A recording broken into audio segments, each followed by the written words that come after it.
Who wants a church to be a neighbor? That's a question I heard a realtor ask my father years ago. My father, as most of you know, was a pastor. And there was a house for sale right beside the church. And the realtor came over to our house and said, "My dad, the church needs to buy that house." And my dad said, "Well, the church doesn't need any more property. We've got plenty of property. Why do you want us to buy that house?" He said, "Well, I can't sell it. No one wants to live beside a church." And my dad said, "Well, why not?" He said, "Well, y'all aren't there most of the time. You're not there in the evenings when someone might need you. People want neighbors who are present, and when you are there, it's just a whole bunch of you. And you park everywhere, and there's crowds, and there's noise, and there's lots of traffic." And he said, "And that softball field you have about behind the church, the lights are right in the backyard of this house. I can't sell it." Well, my dad did several things after that conversation. The first things he did was got the Building and Grounds Committee together, and they turned the softball field around so that the lights pointed at the church, not at the neighborhood. And then my dad went to each and every house around the church. He introduced himself, made sure that they knew that he was a pastor and that that church cared for them, and he gave them his card with his number on it. And then the church got busy and decided that what they'd do is have a block party and invite all of the surrounding neighbors to come in.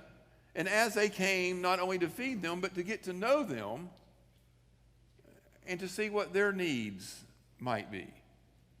It completely changed the way the neighborhood saw the church.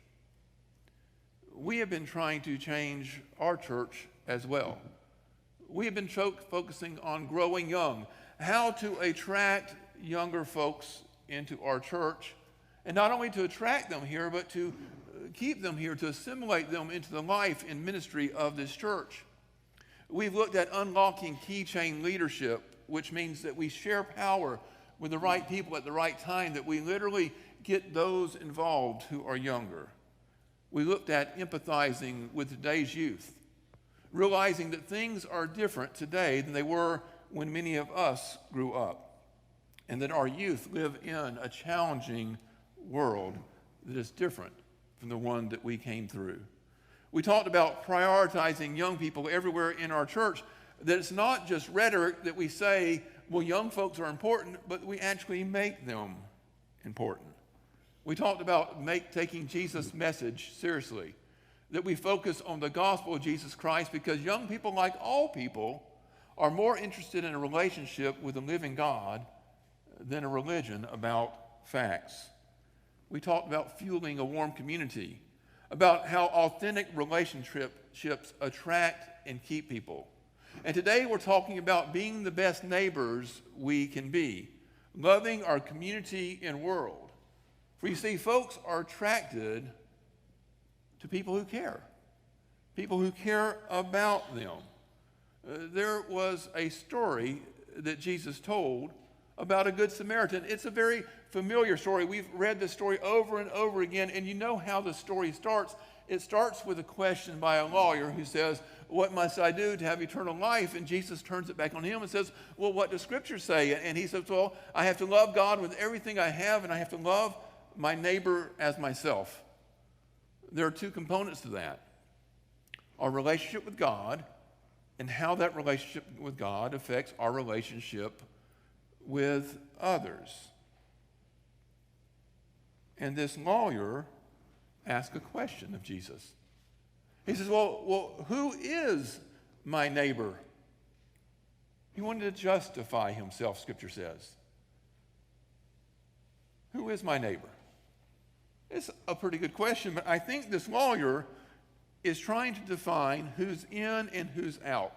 He's trying to draw a circle around those that he would like to be his neighbors and exclude others. He wanted Jesus to say, well, the answer is your neighbors are people more like you. Just care for those who care for you. But Jesus doesn't do that. In fact, he doesn't even answer the question. he just tells a story. He starts talking about a man who's going on a trip and he falls among thieves. And we all know that the hero of the story is a Samaritan. And we know that the Samaritan is probably the most unlike this lawyer of anybody in that community. Someone on the outskirts of the community. Someone who is spoken about more than they were spoken to. At First Baptist Church, we ask ourselves, who are our neighbors? Well, we're here at 815 Davie Avenue. And straight across the street are some condos, and there's some folks over there, and they are our neighbors, and we know some of those folks. We go over here to Oakwoods Drive, and there's a funeral home, and we're good neighbors with them. They let us park in their parking lot, and we appreciate that. And then there are a few more neighbors on that. And back behind us, across Stockton, we have some neighbors over there, and we have one really good neighbor, the Daniels. Kay calls her house First Baptist Church Annex. She's a good neighbor to us. And then as we look over at Brookdale, there's some homes over there, and they're hidden by the trees, so we don't see them a whole lot. But that's not what Jesus is talking about. For what Jesus is talking about, we have to move out a little bit further. Out into our community and out in our neighborhood, there are all kinds of folks. Some live in some grand Victorian homes, and some live in apartment complexes that are lower rent. There are folks of all different types right around us. And I believe, as a church, we should be paying attention to our neighborhood. Jesus said, when he told the disciples that power would come upon them, he said, start being my witnesses, start right here in Jerusalem. Jesus says, start where you are, caring for others. And our neighborhood and our community is very important. But the story clearly says that being neighbors has not a lot to do with geography. It has to do with the relationships. The lawyer says, who is my neighbor? And Jesus doesn't say, well, who lives around you? Jesus says, well, there was this man that was going on a journey. He gets him out of the neighborhood to start the story. There's a man out on a journey. He's taking a trip. You see, being a neighborhood isn't just about where you are, but who you are. It's not a matter of location, but a matter of our hearts. I preached on the Good Samaritan years ago when I was in seminary. And when I was in seminary, I had to travel 80 miles to a little church called Shoals Baptist Church in Shoals, Indiana. And I went up one weekend, and I preached about the Good Samaritan. And on my way back, I saw a fella hitchhiking in the rain. And the rain was turning into sleet, and it was cold, and he was shivering. I thought, why did I preach that sermon? Am I going to be the priest? Am I going to be the Levite that just passes this guy by? And so I turned around, and I went back, and I stopped my car, and I said, I'm a pastor. Can I help you? And he looked in the car and said, I don't know. I need a ride, but you said you're a preacher. And I said, well, yeah, I am. He said, well, I guess I could take a ride from you. And he got in the car, and we started down the road towards Louisville, where the seminary was. And I said, well, why were you hesitant to get in the car? I was hesitant to pick you up, but why were you hesitant to get in the car? He said, well, I don't like taking rides from preachers. They all try to convert you. He said they all just want to talk to you. He said, but it was cold, and it was freezing, and I'm getting sick. And I didn't have any other choice but to take help from a preacher.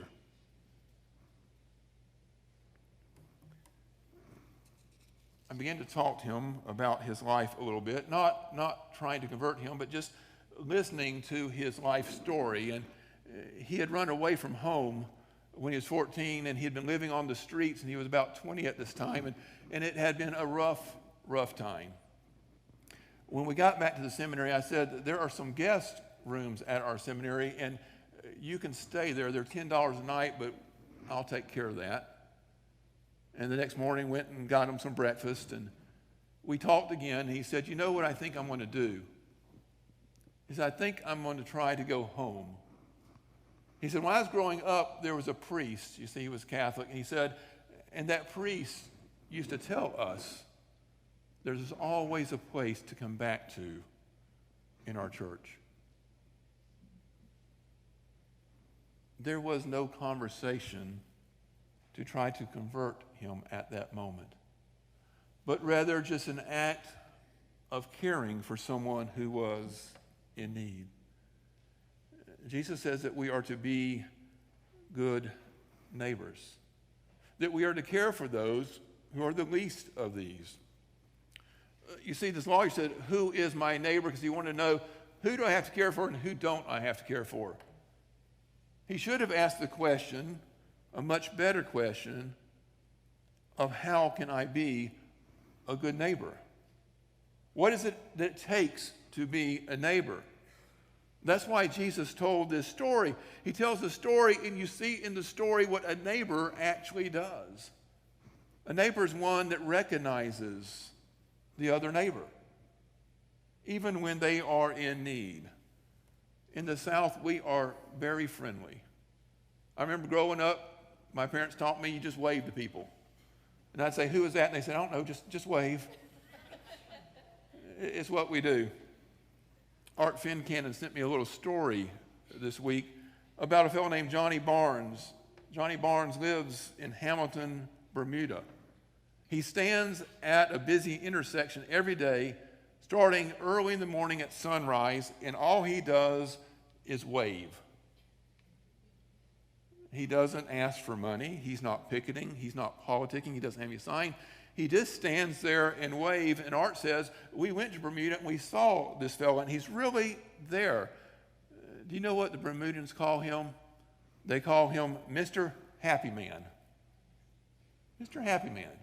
Someone who just cares about others and wants to change their day. And we as a church should be like that. We should be acknowledging and seeing others around us. A church that truly cares. We all know there's a couple of folks in this story, and I hate that they're in this story because it's a priest, the preacher, and it's the Levite, the music director. We don't come off well in this story. The priest and the Levi are too busy. They're on their way to the temple, and they have important tasks to do. And most of the folks hearing this story probably would have said, of course they passed them by. They were busy folks. They had to go and do God's work. If they were to stop and help, they would become unclean. They could not have done the work of God. And Jesus says, this is the work of God. We can be so busy with our important jobs that we forget what God is truly calling us to. You see, the Samaritan does something strange. He goes to the neighbor. It says that he gets down off of his donkey. He stops and sees this person, and he doesn't just see him, he cares for him. He goes to him, and it says he goes to him and he bandages up his wounds. He pours oil on them. He medicates him. He puts him on his own donkey, and he takes him to an inn, and he gives him his Visa card. He says, whatever he needs, take care of it, and I will pay it. It's open-ended. Can you imagine? Who would do such a thing? Well, it would be a neighbor. Churches that are attracting not only young people, but all people, are churches who are good neighbors, who get outside of the box and are in their communities. In the book Growing Young, there's a story of Alexis. Alexis was a young college graduate, and she moved from the Midwest to Washington, D.C., where she found a job. And the reason she moved there was she wanted to do good with her life. She had a deep desire to make a difference. No, I didn't say that Alexis went there because she wanted to get involved in a church, did I? No, she had no church in mind. had not grown up in church. She didn't think about church. She just, though, wanted to do something really, really important. And she went to a festival one day. And at this festival, there were dozens of community groups who were telling about what they do to help others.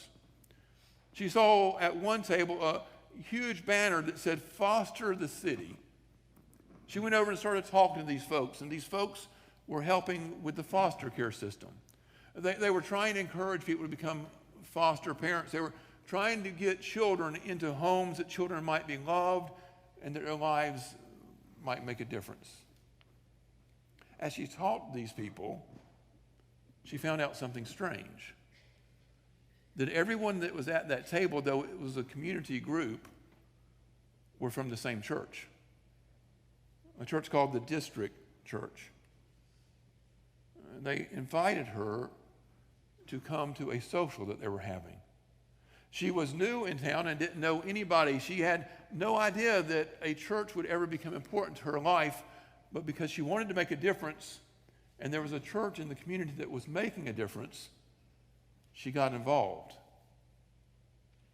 And when she got involved in making a difference in others' lives, she found faith herself. Do we want to attract folks in their church? It's not just about caring for others, but it's caring for others in such a way that the love of God is shown in us and through us, that we help those who are in the most need. As I said, young people and all people want to make a difference. We want to be significant in our lives. And we have a lot of good things that we do as a church. We have Operation Inasmuch once a year where we go out and care for our community. We have a clothes closet, and we have a medical ministry, and we allow CareNet Counseling to use our facility, and we allow a lot of folks to use our facilities, and that's all good. But what about actually being out more in the community? I am proud as a pastor that when I'm out in the community, I see First Baptist Church people out there as well. When I go to Iredale Christian Ministry or be on that board, I see people from our church on the board. I see people in our church volunteering there, and they need more volunteers. Yoke Fellows has some of our folks who are involved in their ministry.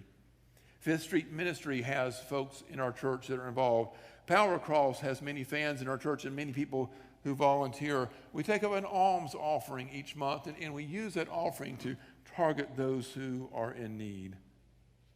We do a good job as a church caring for others. But we could take another step. We could involve ourselves even more into the lives of those who are in need. This Samaritan didn't just shuffle some money. This Samaritan became a person in the man's life who was in need. Caring for others is the call of Christ. And churches can not only be good neighbors, we can be the best neighbors ever. That thing about living near a church, I've encountered it more than once in my life. At my last church, we actually were landlocked, and we wanted to buy some homes that were around us.